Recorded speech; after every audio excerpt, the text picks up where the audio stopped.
Warahmatullahi wabarakatuh. Selamat siang rekan-rekan media sekalian. Hari ini kita sengaja mengadakan keskom terkait dengan persoalan hukum atas adanya laporan polisi yang dilakukan oleh rekan saya.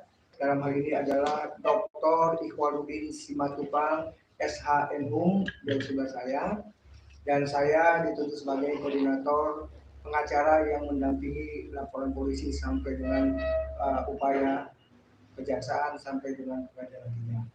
Itu dia yang pertama. Yang kedua, laporan beliau terkait dengan ketika itu, pada masa itu Dr. Ran ikut dalam kuasa dalam persidangan beliau di Mahkamah Konstitusi. Nanti secara teknis, kronologis dan sebagainya akan disampaikan dia langsung. Nah, yang ketiga, apa yang dilaporkan? Yang dilaporkan adalah perbuatan dugaan keras tindak pidana melanggar Undang-Undang Sikdiknas Junto pemalsuan 263 KUHP. Hal inilah yang dilaporkan oleh beliau. Beliau melaporkannya di Polres Jakarta Selatan pada tanggal 1 Agustus 2022. Dan sekarang proses tersebut sedang berlangsung. Beliau sudah dimintai keterangan, sudah wawancara, dan kini akan siap menghadirkan ahli-ahli baik di bidang pendidikan, ahli di bidang tindak pidana, dan ahli perguruan tinggi tentunya yang akan kita hadirkan nantinya.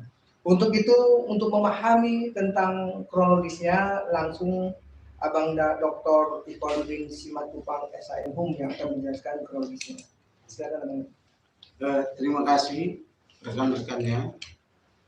Pertama, saya baru mengetahui bahwasannya Asmul Aib Nasution tamat di 27 Juni ya. Baru mengetahui di Jakarta Selatan. Tepatnya di sebuah perumahan melalui download aplikasi di handphone. Kemudian saya ketahui dia 27 Juni 2014 sarjana hukumnya. Di ijazah ini disebutkan bahwa dia berhak menggunakan gelar ijazah ketika 27 Juni. Artinya setelah 27 Juni dia berhak memakai gelar sarjana hukum. Okay? Nah, saya baru teringat perkara saya itu pernah saya nangani perkara di tahun 2014 di mana kuasanya tertanggal 17 Mei 2014. Berarti 1 bulan sebelum ijazah sudah menggunakan sarjana hukum. Ini kita bisa download di putusan MK dengan nomor 2102 PHPU. Saya kepingin mengkonfirmasi kebenaran surat kuasa bertanggal 27 Mei,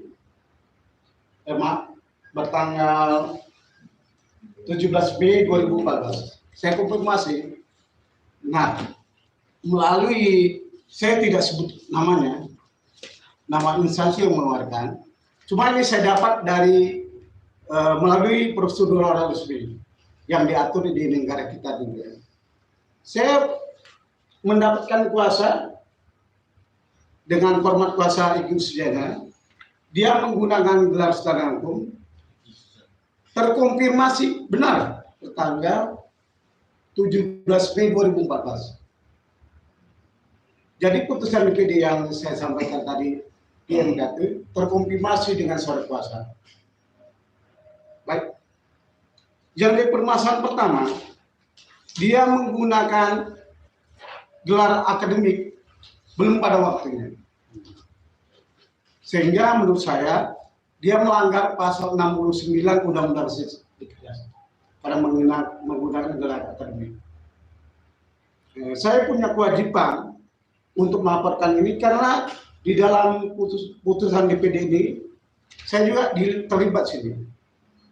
Artinya kalau saya tidak melaporkan, ada tanggung jawab hukum dan moral saya, sehingga saya harus melaporkan. Jadi kalau pasal Undang-Undang Sikdiknas itu menggunakan gelar akademik tidak sah, belum keluar ya bulan Mei. Sementara ini bulan Juni menggunakan gelar akademik tidak sah. Tidak sah ini sama dengan bahasa kitanya palsu. Ya, identik dengan palsu.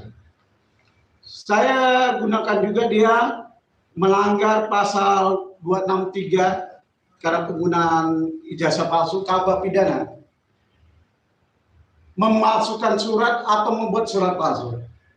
Dalam hal ini kita melaporkan tindak pidana memalsukan surat. Membuat surat palsu. Ya, itu pasal pertama. Pasal kedua, kita gunakan kan di sini dia mengaku sebagai advokat di DPD.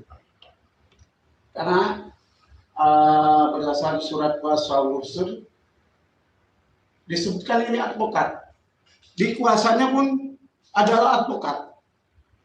Advokat dan konsultan hukum. Ya.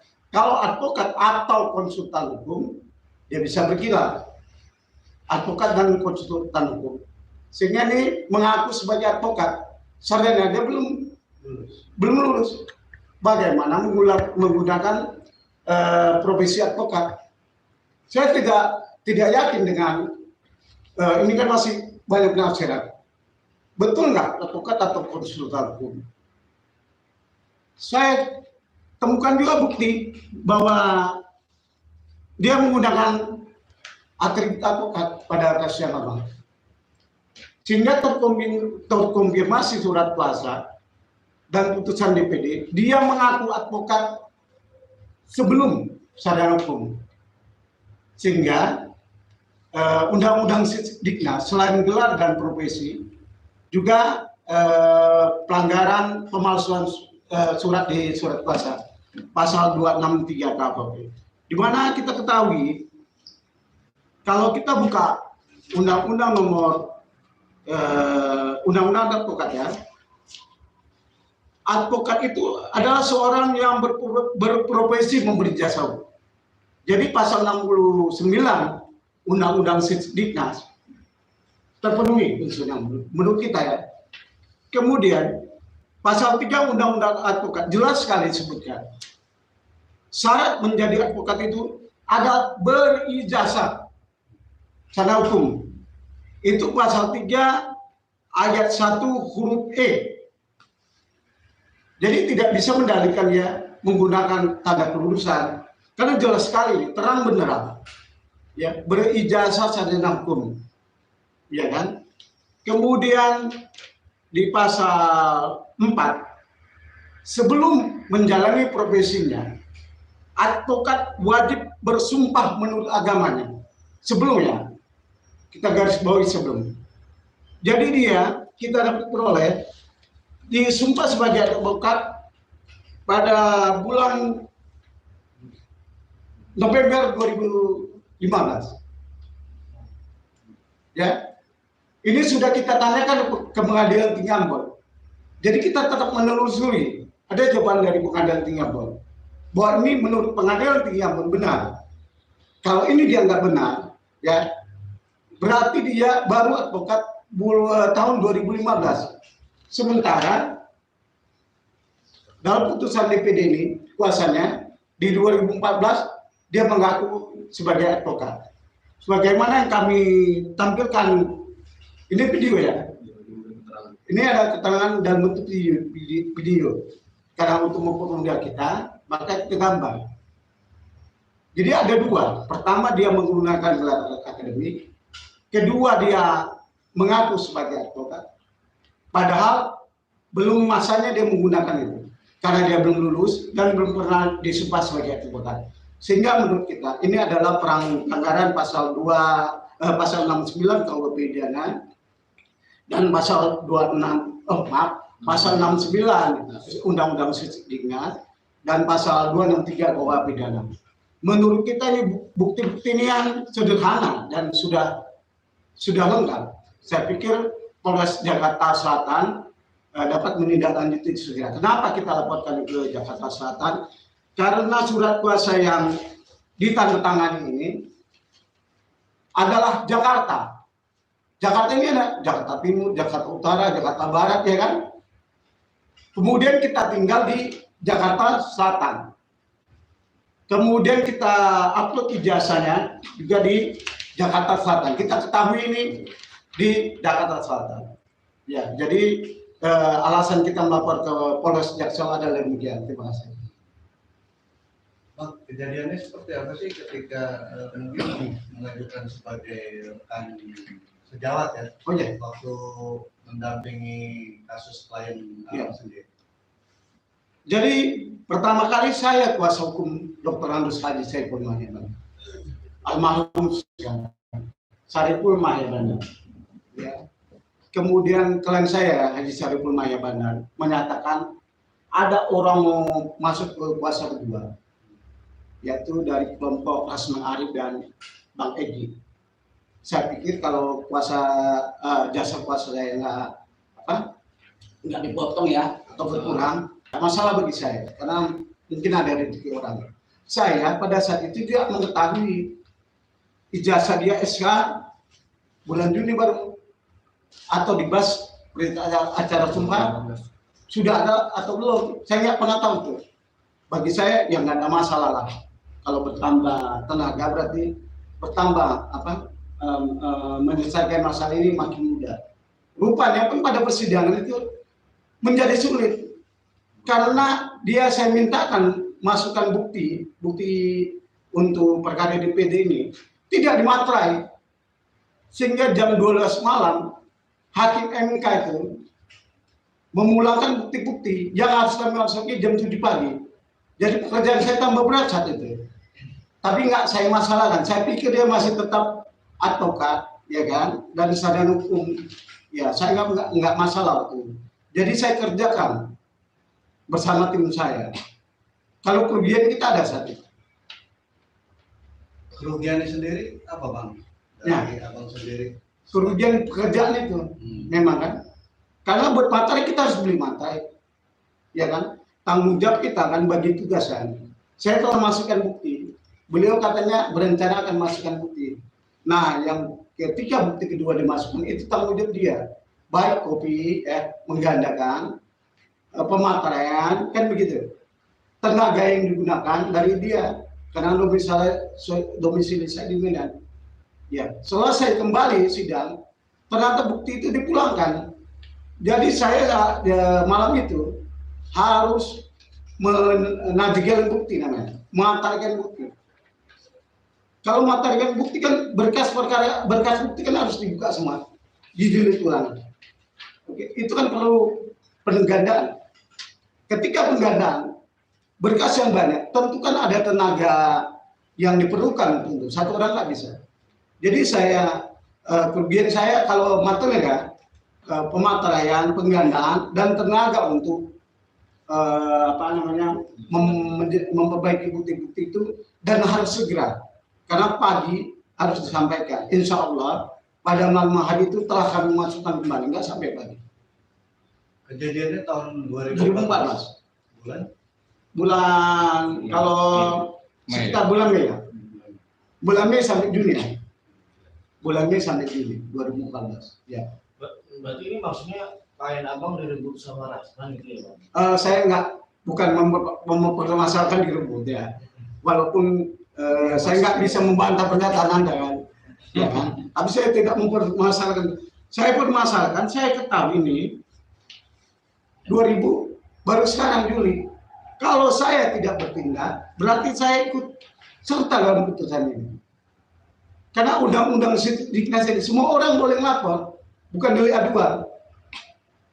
Kalau ini dilaporkan orang lain, ya saya terpiksa di dalamnya. Sementara saya tidak tahu kan, benar-benar nggak tahu saya. Kalau saya tahu ya seperti tadi udah masuk kedua, kok nggak kontak gelarnya pula kan gitu. Pasti saya halang gitu. Iya begitu. Bang, keingintahuan Abang sekarang akhirnya terungkap bahwa Bang Rasman itu ijazah itu keluar sebelum dia punya legal untuk beracara seperti itu kan. Itu kan baru sekarang, apa karena memang sekarang ini lagi ramai akhirnya berkas-berkas itu muncul semua atau gimana? Pertama memang saya pernah podcast di Uya. Saya tidak menyebutkan nama, tapi si botak bunul. ya dalam balasan dia sebutkan Uya ini mengundang orang satu tuh. Ya saya tampilkan saya kan oke, masih kayak dia itu masih pribadi kan. Nah yang terakhir ada laporan seseorang yang dituju melakukan pelecehan seksual, karena itu saya harus hentikan. Jadi laporan saya ini boleh saudara cross check bertanggal 1 Agustus setelah ya yang dituduh melakukan pelecehan seksual itu korban di ke publik. Jadi jelas motivasinya kalau anak ini nggak dihentikan akan banyak menurut saya yang buat pengaduan lah. Banyak korban. Persilanya korban lah, gitu ya. Karena itu kalau dari pertama, udah saya laporkan, tapi saya lihat perkembangannya. Saya datang ke Uya, ya kan, nggak saya sebut namanya, dibalasnya orang seterus pun diundang kan. Berarti dia kita kan, apalagi dibilangnya dia nggak takut sama jenderal pun nggak takut kan. Wah hebat betul anak ini. Karena pernah klien saya nih, Rasul Arif Nasution ini 2009 pernah jadi klien saya. Wah hebat benar ini, jenderal pun dia nggak takut. Coba saya bukan jenderal kan. Ya, artinya kalau hukum semua orang harus tunduk, ya kan? Jangan dilihat kepangkatan, ya kan? Nah itu kita, bagaimana ya perjalanan ini berhenti menurut kita. Udah dipecat dari KAI, itu saya ikuti juga. Nah terakhir itu karena dia setelah persetubuhan pelecehan seksual itu mengadu, sementara dia masih pakai ayat-ayat ya, atau hadis dan Al-Quran, menurut saya dalam pidatonya, waduh, ini anak ini bawa agama kan, gitu kan.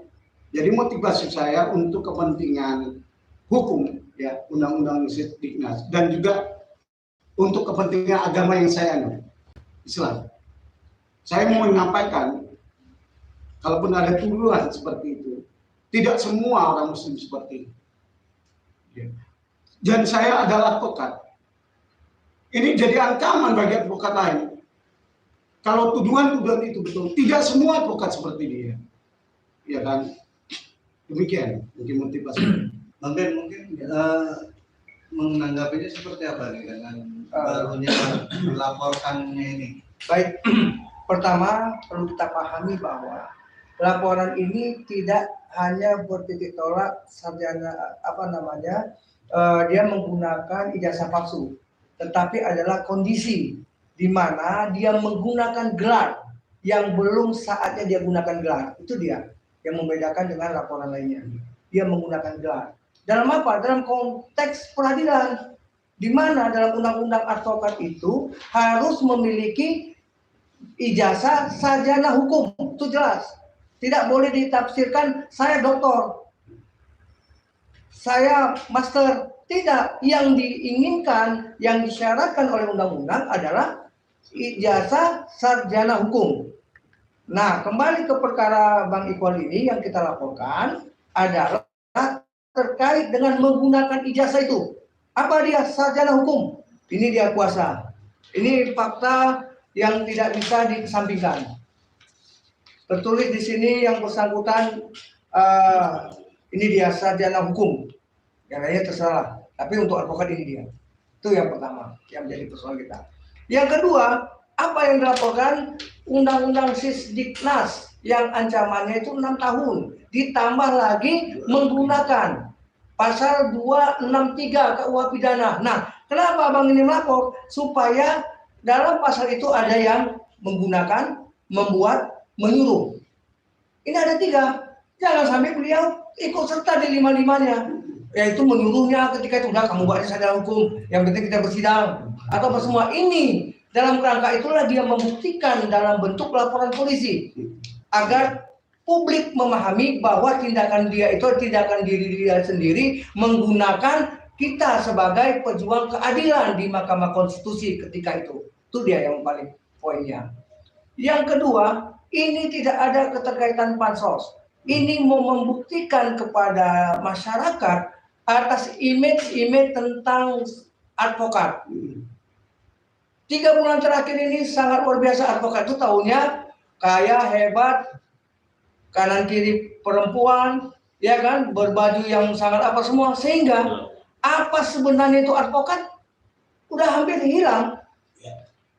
Nah, oleh karena itu kita minimal berjuang menyatakan bahwa ada versi lain advokat, yaitu adalah tunduk atas undang-undang advokat.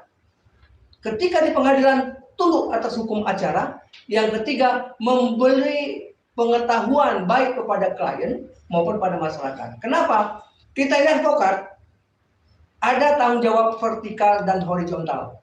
Ketika saya advokat disumpah, maka saya bertanggung jawab dengan Tuhan yang di atas, karena beratasnamakan Tuhan Allah sebagai agama yang kita peluk. Satu lagi adalah tanggung jawab ketika dengan klien tangan.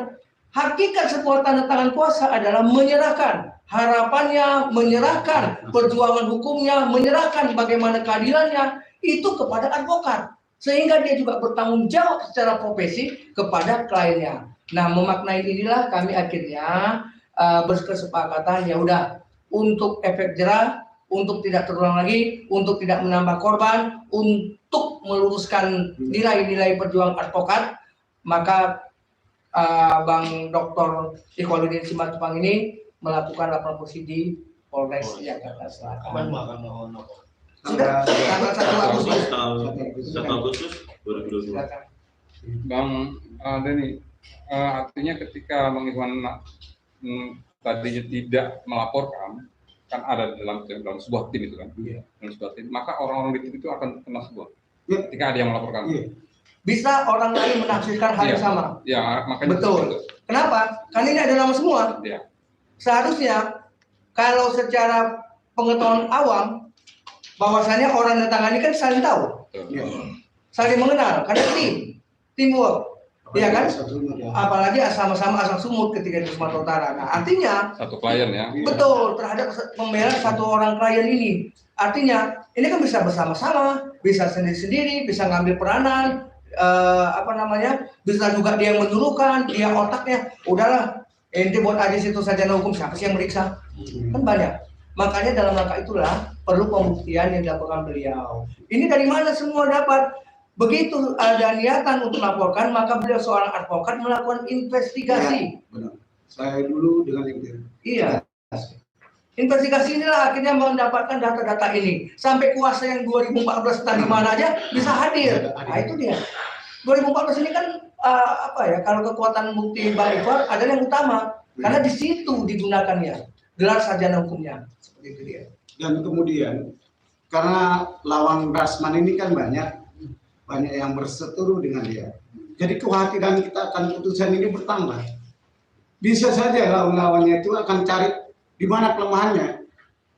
Kalau ditemukan sejarah atau rekod penanganan kasusnya, sementara orang Betawi dia belum sarjana hukum bulan Mei 2014, ya kita terlapor juga. Nah, itu motivasinya antara lainnya. Kalau nggak banyak musuhnya, kita pun adem-adem aja, nggak ada persoalan. Kita khawatir, kita akan terlapor juga. Makanya dalam proses saya pernah meminta advokat senior juga ikut melaporkan seandainya pikiran yang sama. Ya, begitu. Oke. Bang, agendanya apa Bang untuk di Polres Selatan, perkembangan seperti apa?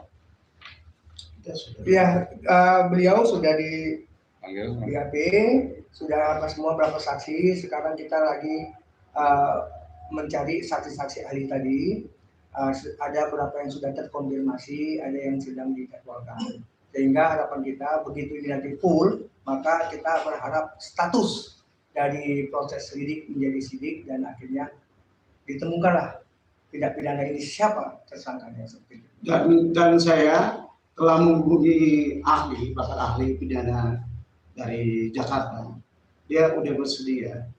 Semalam saya menelpon langsung Vice Presiden kali, Bang Petrus, ya, dia bersedia juga membantu saya. Saya berharap, ya, karena ini sama-sama untuk menegakkan undang-undang, terutama tentang advokat yang masuk adik saya tadi ya, bahwasanya advokat itu bukan gila kaya, itu pengusaha. Gila cantik tampan itu artis itu kerjanya. Tapi prestasi dia menangani perkara itu yang harus ditonjolkan itu kan. Jadi kita harus hentikan masalah-masalah ini. Jangan dipikir masyarakat, wah advokat itu yang mesti kaya atau mesti ganteng, nggak begitu. Ya, nggak begitu apanya. Sejatinya nggak seperti itu. Demikian ya. Saya garis bawahi bahwa semua dokumen yang kita dapat legal. Ya, tapi ya legal. Termasuk surat kuasa. Dan saya tidak sebutkan dari mana. Karena mungkin ya ilmu orang yang nggak pernah sarjana hukum belajar nggak dapat ya dari mana dapat ini. Makasih.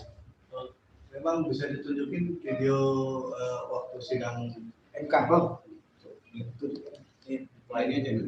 Dan itu belum menjadi seorang sarjana ya. Tapi Iya, sebelum sarjana sidang, hukum pakai toga, dia berbicara di forumnya persidangan Mahkamah Konstitusi.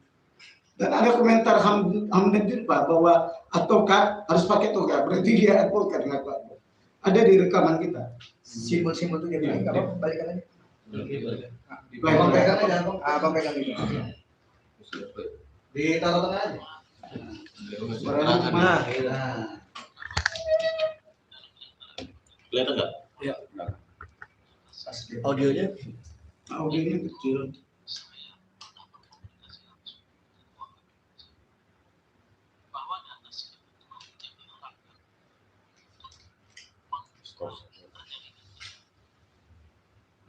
Tapi pada faktanya calon kami ini kita hanya bisa sekian 60%. Bayangkan di Sumatera Utara kita 33 kabupaten kota, di India Selatan mungkin yang mulia juga berbulan-bulan. Itu yang kita temukan 60%. Ya. berarti ini waktu ikut sidang lulus, tapi sudah mengakui sebagai advokat. Jadi terakhir ada pesan buat tanggal 23 yang bersangkutan yang sudah dilaporin. Pesannya apa? Ya, pesan saya kooperatif untuk mengikuti proses hukum ini. Karena terbukti tidak terbukti kan kita nggak tahu. Kalau dia kooperatif ini semakin cepat, ya kan? Saya pada Polres Jaksel, Mabes Polri juga, saya minta kasus ini udah terang benderang setelah diproses, ya kan?